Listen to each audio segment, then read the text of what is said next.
عن عائشة رضي الله عنها أن رسول الله صلى الله عليه وسلم كفن في 3 أثواب يمانية بيض سحولية ليس فيها قميص ولا عمامة. ام المومنین کی روایت ہے اور اس میں رسول اللہ صلی اللہ علیہ وسلم کے کفن کا ذکر فرماتی ہیں کہ کفن فی 3 اثواب یمانیہ، آپ کو کفن دیا گیا 3 کپڑوں میں. آپ کو کفن دیا گیا 3 کپڑوں میں، اور وہ تینوں کپڑے یمن سے آئے تھے، یمن میں بنے گئے تھے. اس میں آپ کو کفن دیا گیا بیض، سفید رنگ کے تھے، سحولیہ، اور وہ تینوں کپڑے سحولی تھے.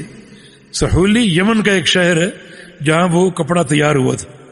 لیس فیہا قمیص ولا عمامہ، اس میں نہ قمیص تھی نہ پگڑی تھی. اب یہاں کفن کے تعلق سے کچھ احکام سامنے آئے.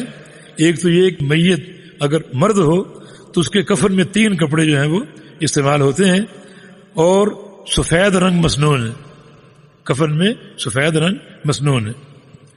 اور ایک حدیث میں کرسف کے الفاظ آتے ہیں، یہ آپ کا کفن سوتی تھا، روئی کا بنا ہوا سوتی کپڑے کا کفن تھا آپ کا. جی.